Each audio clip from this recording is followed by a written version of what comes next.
The Most Important Thing Illuminated by Howard Marks. Picture yourself in the late 1960s, riding the wave of incredible American optimism. You've just scored your first Wall Street gig, rubbing shoulders with the sharpest financial minds of the era. And they've cracked the code to riches, or so they think. The formula? Dead simple. Find the 50 best, most innovative, fastest-growing companies in America. Giants like IBM, Xerox, Polaroid, Coca-Cola, and buy their stock. Price tag? Doesn't matter. Just buy. They dubbed them the Nifty 50.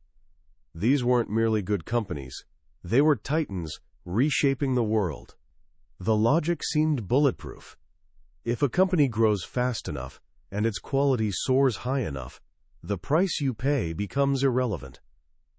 Growth would eventually justify anything. It felt like the closest thing to a sure bet in the wild uncertainty of Wall Street. So investors poured in their money. They paid 80 or 90 times a company's earnings when the historical norm hovered around 15. They felt like geniuses. They felt invincible.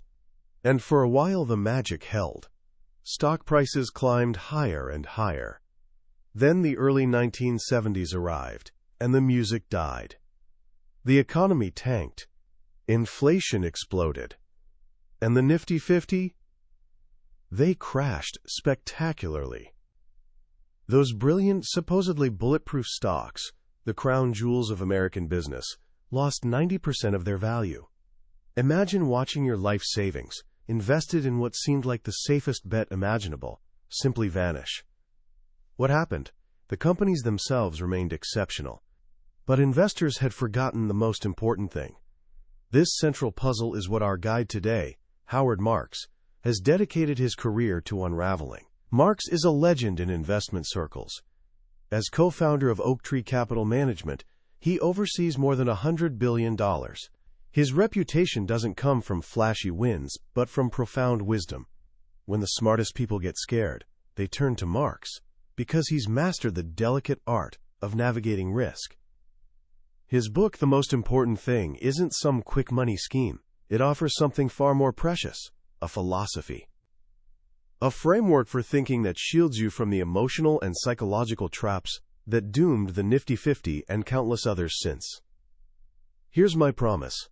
By the end of our time together, you'll grasp the fundamental gap between how ordinary people approach investing and how masters think.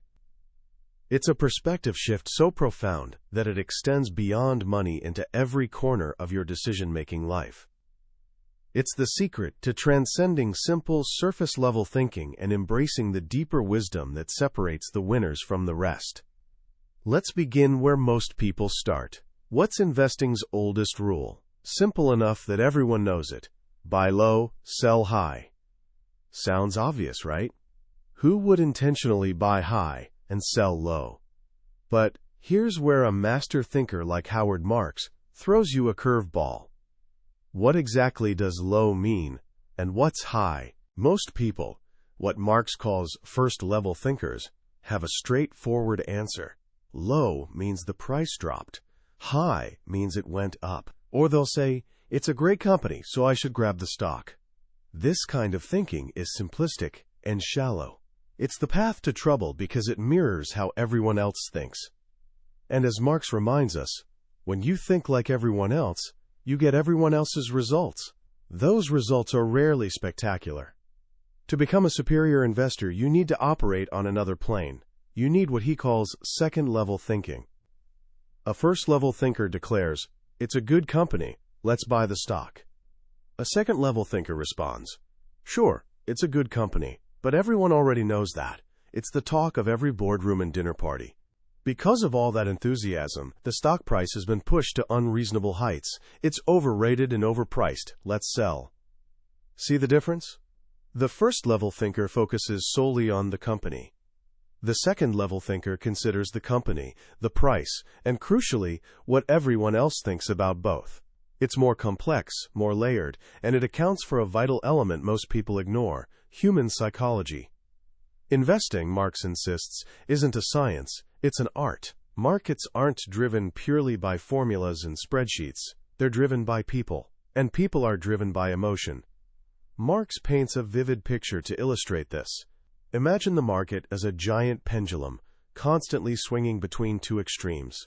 On one side sits euphoria. Everything's wonderful. People are optimistic, convinced the good times will roll forever, and they completely forget about risk. Greed takes over, fueled by the fear of missing out on easy money. During these swings, they'll pay any price for an asset.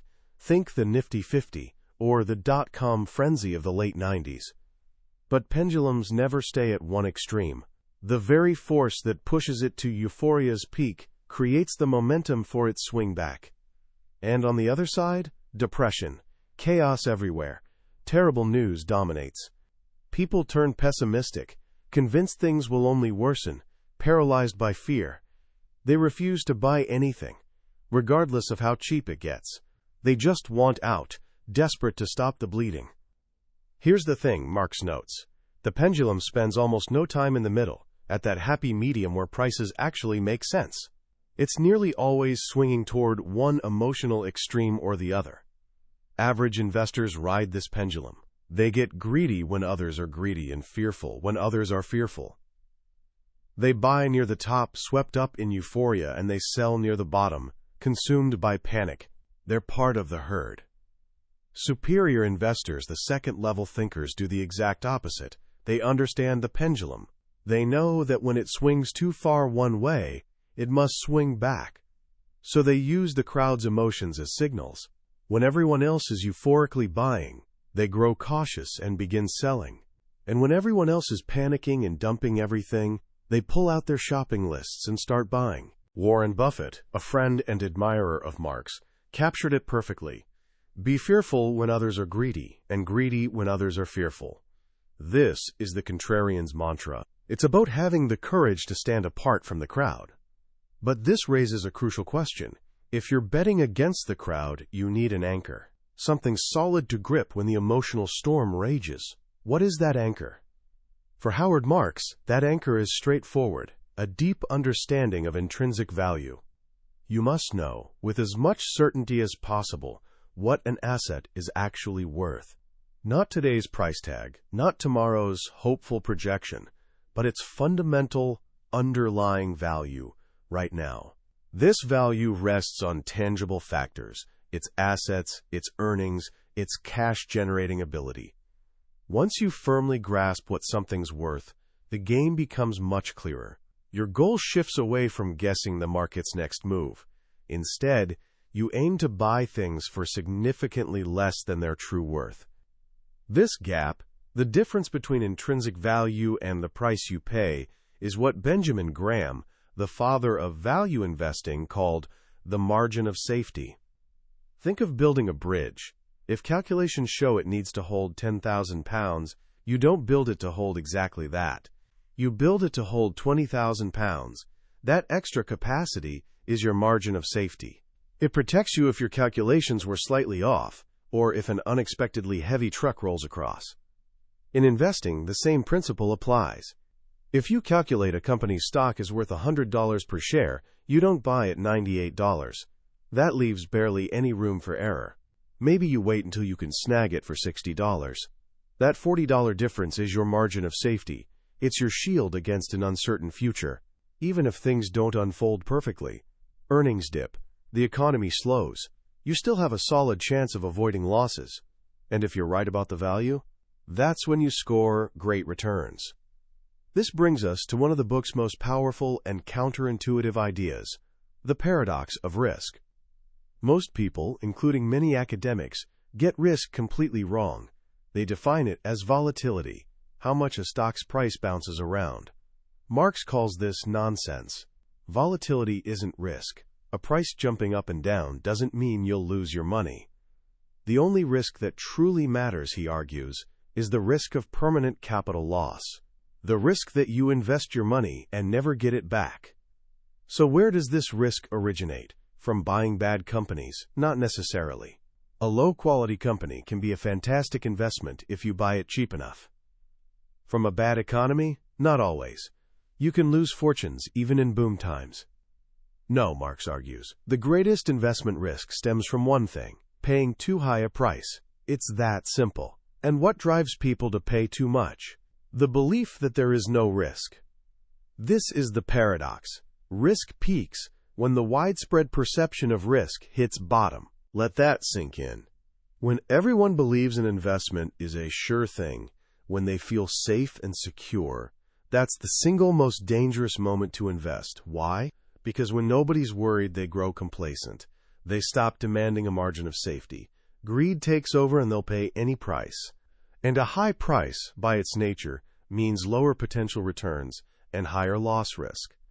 It's like someone driving a massive SUV.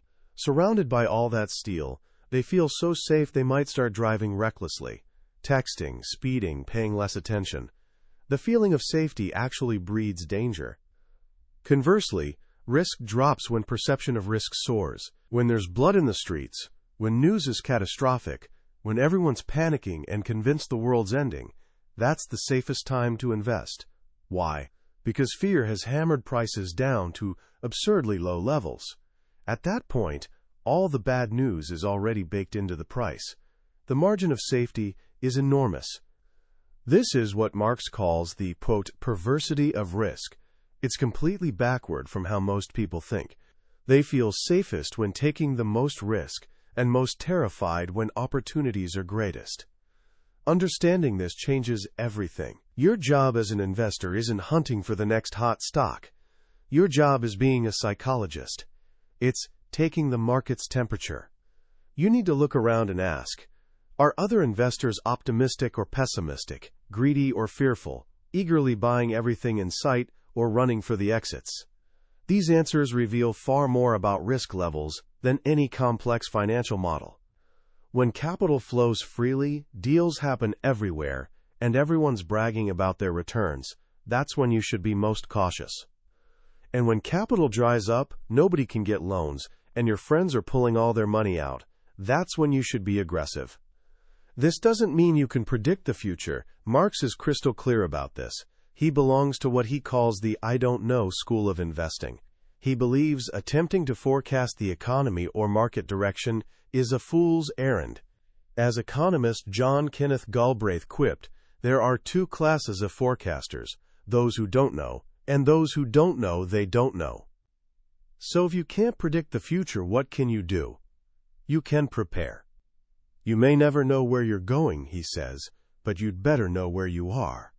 Understanding where you stand in the cycle, whether the pendulum's closer to euphoria or depression, is key.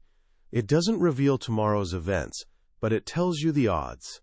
It guides whether you should play offense or defense. And for Marx, the choice is almost always defense. He uses another brilliant analogy from tennis, originally from analyst Charlie Ellis. Professional tennis is a quote, winner's game. Top players like Federer or Nadal win by hitting incredible shots their opponents can't return. They win by scoring points. But amateur tennis, the kind most of us play, is a loser's game. The winner is usually whoever makes the fewest mistakes. You don't need brilliant shots. Just consistently get the ball over the net and keep it in play, waiting for your opponent to mess up. You win by not losing. Investing, for most of us, is a loser's game. Long-term success isn't about hitting home runs. It's about avoiding strikeouts. It's about preventing those catastrophic losses that erase years of hard work. If we avoid the losers, Marx says, the winners will take care of themselves. This defensive mindset ties everything together. It's why you insist on a margin of safety, why you're skeptical when everyone else is euphoric, why you refuse to chase high returns in a low-return environment, why you have the humility to admit you don't know the future, and therefore prepare for multiple possibilities instead of betting everything on one outcome. But being a defensive, contrarian investor isn't easy. It demands tremendous patience and courage. Warren Buffett uses the metaphor of baseball's greatest hitter, Ted Williams. Williams knew his odds of getting a hit skyrocketed when he only swung at pitches in his sweet spot. An investor has an even bigger advantage than a ball player. In investing, there are no called strikes. You can stand at the plate all day, letting thousands of pitches sail by. You can wait, and wait for that one perfect pitch in your sweet spot. That moment when you find a great asset selling for far less than it's worth, while everyone else looks away. This is what Marx calls patient opportunism. It's understanding that markets aren't accommodating machines. They won't deliver high returns just because you need them. So you must be willing to wait. Sometimes the most profitable action is doing nothing at all. This can be incredibly tough. You'll endure long stretches where you look wrong. When a bubble inflates and your neighbors get rich buying .com stocks, you, the disciplined value investor, will sit on the sidelines. You'll feel foolish. The temptation to give in, to capitulate, to join the party will gnaw at you. This, Marx says, is the ultimate test. He shares one of his favorite sayings: being too far ahead of your time is indistinguishable from being wrong. Holding a deeply unpopular position requires fortitude. But if your value analysis is sound, and your margin of safety is substantial, you have the anchor needed to hold on until the pendulum eventually swings in your favor. Because it always does. In the end, all these most important things are really just different angles on one overarching idea. Successful investing isn't about mastering finance. It's about mastering yourself. It's recognizing that the biggest risks don't lurk in balance sheets, but in your own psychology and the crowd's. It requires deep humility. Awareness of what you don't know becomes one of your greatest assets. It prevents arrogant bets on an unknowable future. It forces you to prepare, diversify, and insist on a margin of safety.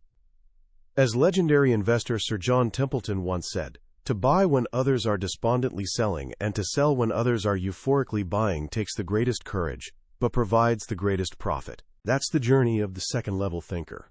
It's a lonely path, often uncomfortable. But as Howard Marks has demonstrated throughout his career, it's the only dependable route to lasting success.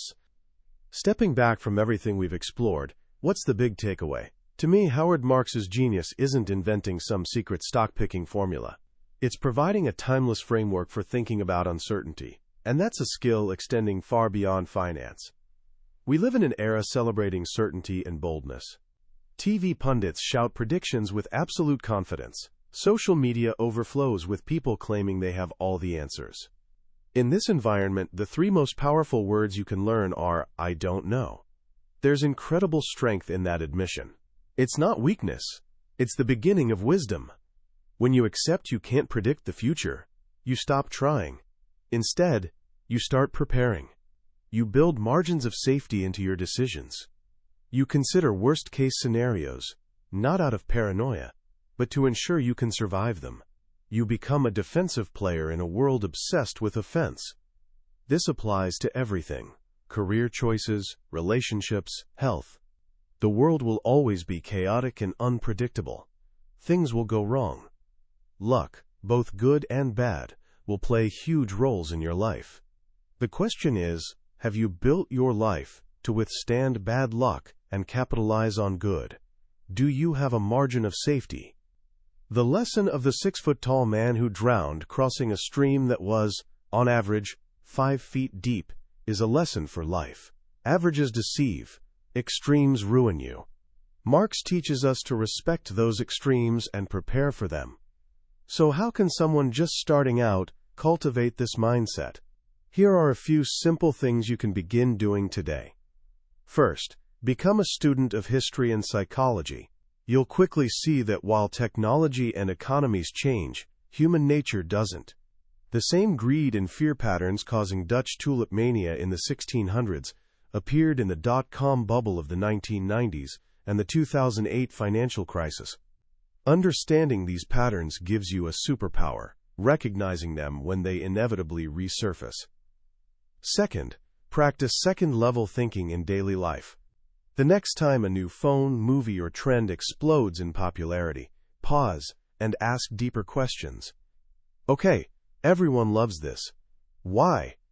What are they seeing? More importantly, what might they be missing? Is reality as good as the hype? This simple exercise trains your brain to look beyond the surface and think like a contrarian. Third, and perhaps most importantly, cultivate patience.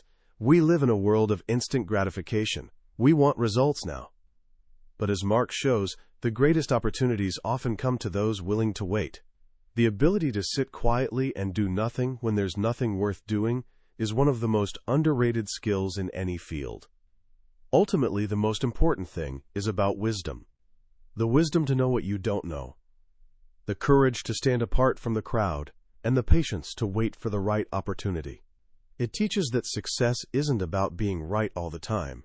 It's about being right when it matters most and surviving when you're wrong. That's a lesson building not just great investment portfolios, but great lives. That was our journey through the most important thing illuminated by Howard Marks. We've touched on core pillars of his philosophy today, but I'll be honest. A summary is like looking at a postcard of the Grand Canyon. It gives you a sense of scale, but can never replace standing on the edge and seeing it yourself. The real magic happens when you read the book, in those quiet moments when a particular story or simple phrase hits you unexpectedly. This summary helps you decide if this book deserves your time. If anything we've discussed today resonated with you, I truly encourage you to grab a copy. Reading it isn't just about learning. It's an experience that can genuinely transform how you see the world and make decisions within it. You can find a link to the book in the description below. Also, if you found this summary valuable and it gave you something to think about, please hit that like button and subscribe to the channel. It shows me these deep dives are helpful and ensures you won't miss our next journey into another life-changing book from the billionaire's bookshelf. Let's keep growing together.